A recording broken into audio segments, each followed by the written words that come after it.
Welcome to Firelight Fables. Tonight, we'll be reading A Loon's Calling.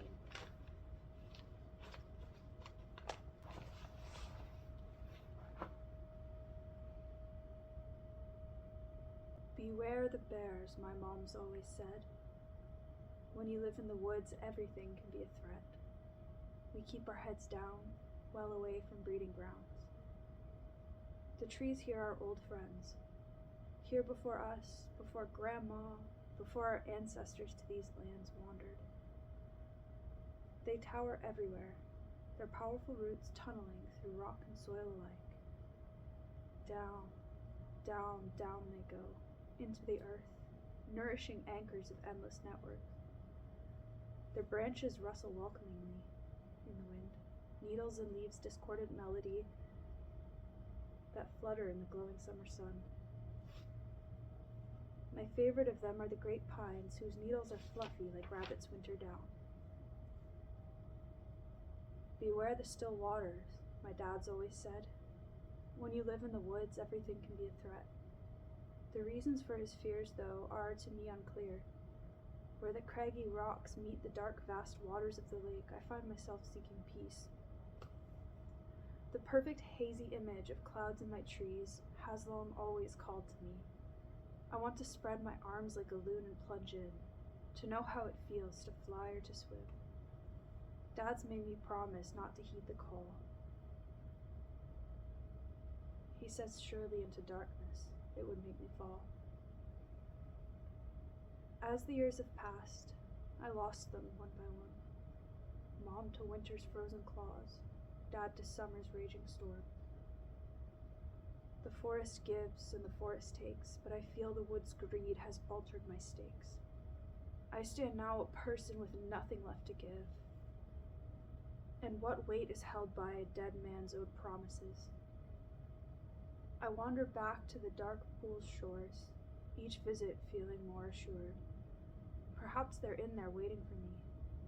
Perhaps it's a place those you love do not bleed. As I stare at the image of hazy trees and sharp cloud, my thoughts are interrupted by a cooing sound. 3 loons are they, but they never fly in threes. It must be a sign from my lost family. They alight on the waters and disappear below, the invitation lingering eagerly. I watch and I wait, breath abate. When they stay hiding from my sight, I ask myself again, this time with a tinge of fright. Where does a loon go when he vanishes below? So I look to my green friends for their ancient guidance. Graceful forms swaying in tandem as above and below. The only doubt left lingering in my head is the lack of roots crossing through to their reflection. Like Grandpa once said, the roots are the foundations, keepers of secrets, weatherers of storms. You can learn from the roots to protect yourself from harms. Yes, he cared for these trees just as much as me, but long distant is his memory. Friendly branches beckon, and I simply must know. I give in to a lifetime of calling and steel myself to go.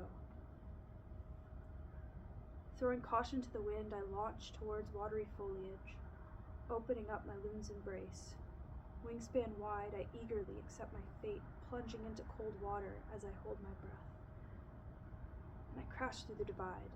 Down, down, down I go. Through ink-pot skies, past where roots are willing to grow, the ripples of my disturbance lulling to nothing against shore.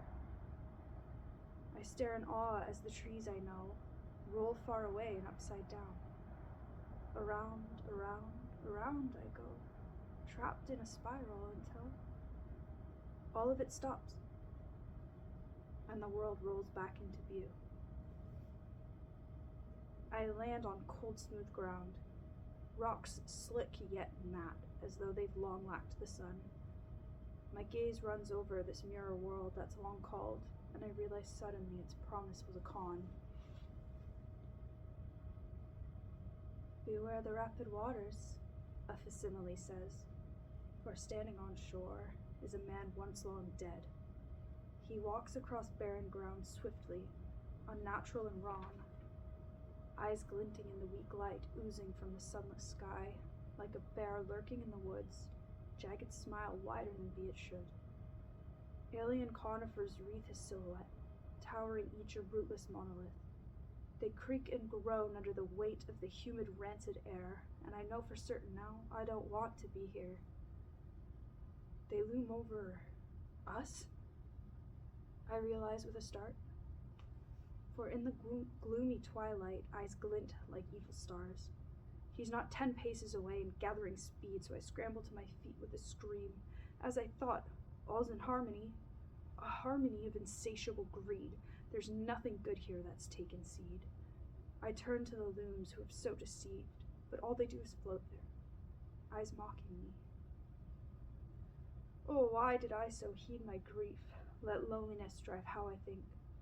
I wish I was still lonely but free, for it was far nicer than present company. Long ago had the rot taken hold, devouring the humanity, I suppose. I realize I must accept their will, for towards sunlight is across the veil, and permission I require still from loons who passage keep. But I must try to flee, to escape back to decency, away from trees and water so black. I cry to the loons, the only ones still the same. Don't you liars feel any shame? But merciless still are they, for they take to the skies and fly away. Without the loon's call, I cannot cross the divide. But up I try, jump, jump, jump to reach the other side. Dad has finally reached the polished rock shore, a poor reflection of someone far more. He stops at the edge, seemingly unable to climb in. When the stifling air is disturbed by rustling, rootless trees shift to form paths anew, preparing the way for darkness's crew. As jagged-smiled mirrored folk start to flood through, they sing in unison a tinny song, without harmony. It is a tuneless sound.